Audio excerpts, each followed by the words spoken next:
Oke, selamat siang teman-teman. Kali ini memang suasananya panas, hari Minggu.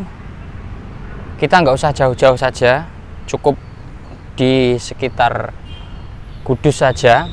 Rencana hari ini tadi kita mau ke makam Raden Panji Sastrokartono. Beliau adalah putra atau beliau adalah kakak dari Raden Ajeng Kartini.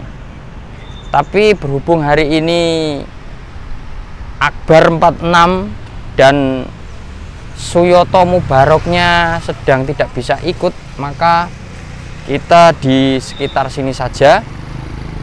Mungkin kita mau menuju ke makam Pangeran Puger. Jadi nanti kita ke sana. Walaupun sebentar, yang penting hari ini kita tetap ada penjelajahan sejarah.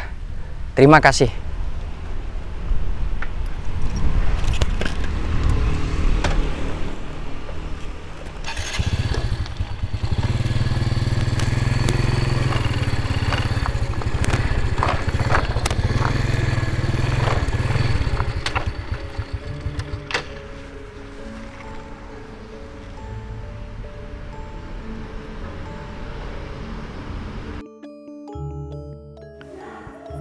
Panembahan Senopati, sang pendiri kerajaan Mataram Islam, wafat pada tahun 1601.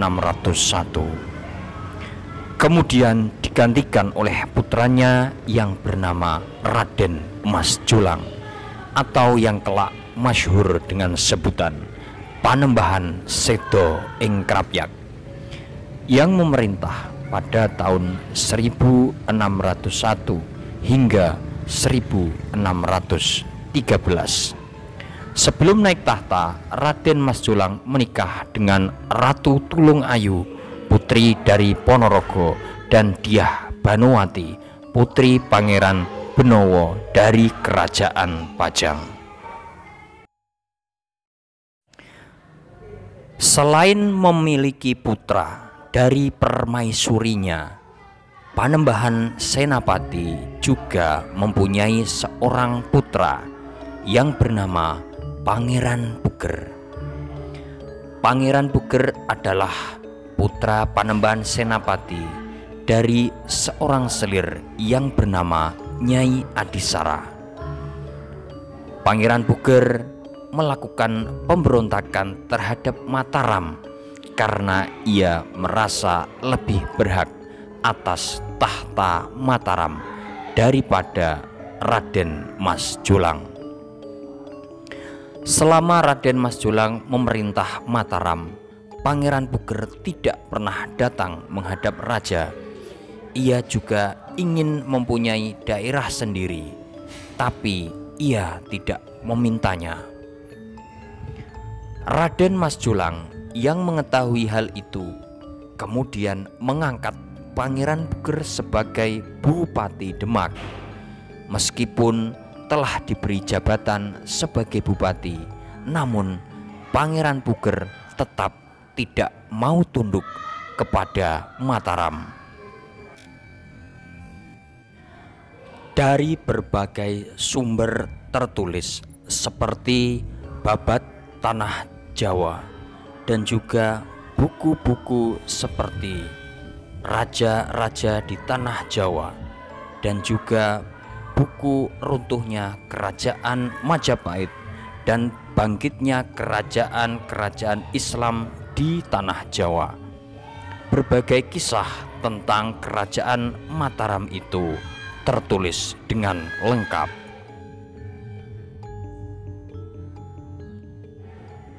Pangeran Puger diangkat oleh Raden Mas Julang menjadi Bupati Demak 1 tahun setelah ia dinobatkan menjadi raja. Hal ini membuat Pangeran Puger semakin tidak menaruh hormat kepada Raden Mas Julang. Hampir tidak pernah hadir di Istana Mataram. Setelah menjadi Bupati Demak, lama-kelamaan Pangeran Puger semakin hilang rasa hormatnya kepada raja karena disebabkan iri dan juga hasutan dari Adipati Gending. Oleh karenanya, Pangeran Puger bersedia untuk menyiapkan diri. Dalam benaknya, ia ingin menguasai pegunungan Kendeng. Ketika semuanya telah siap, maka berangkatlah ia bersama tentaranya menuju Mataram. Ketika mendengar kakaknya Pangeran Puger merampok daerah sekitar pegunungan Ungaran, Panembahan Krapyak bersedia memberikan bagian utara kerajaan kepada kakaknya itu. Tetapi niat baik raja tidak disambut dengan baik oleh Pangeran Puger. Ia tidak pernah menghiraukan undangan raja agar datang ke istana untuk membicarakan masalah itu. Bahkan kebaikan itu selalu ditolaknya dengan kasar. Dalam perjalanan hidup sebagai Bupati Demak, Pangeran Puger banyak menaklukkan daerah lain seperti daerah Tambak Uwos. Raja Mataram terkejut akan hal itu sehingga ia melakukan persiapan. Ketika semua sudah siap, pasukan diberangkatkan ke Tambak Uwos dan besoknya serangan pun dimulai.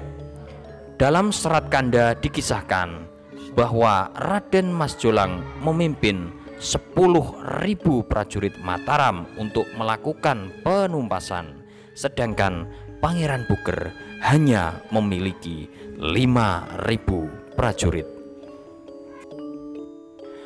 Dalam pertempuran yang terjadi, banyak prajurit Mataram yang tumbang akibat keberanian Pangeran Puger. Namun akhirnya Pangeran Puger dapat ditangkap. Setelah penangkapan itu terjadi, segera raja memerintahkan agar kakaknya itu dibawa ke Kudus bersama istri dan anak-anaknya untuk kemudian menetap di sebelah utara candi sebagai seorang santri dan di bawah pengawasan penguasa setempat.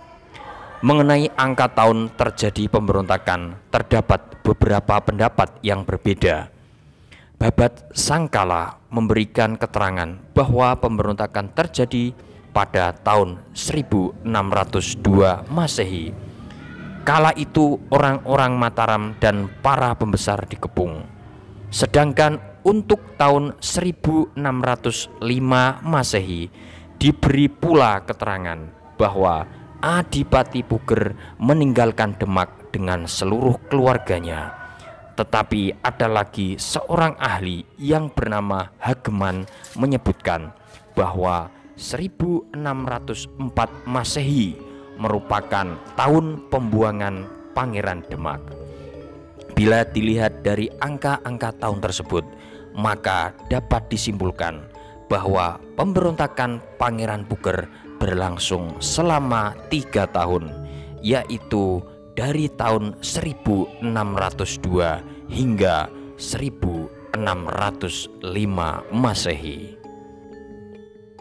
Keberangkatan Pangeran Puger bersama keluarganya ke Kudus akhirnya membuat sang pangeran memilih untuk menekuni ilmu agama. Hal ini ditunjukkan dengan berbagai peninggalan-peninggalan yang berada di sekitar makam Pangeran Puger.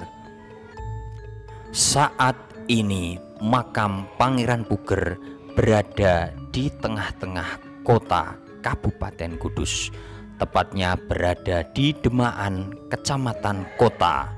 Hal ini memudahkan bagi para peziarah maupun orang-orang di sekitar Kudus untuk mendoakan beliau. Bagaimanapun juga, Pangeran Puger adalah tokoh besar kerajaan Mataram Islam karena beliau adalah putra dari pendiri kerajaan Mataram Islam, yaitu Panembahan Senapati.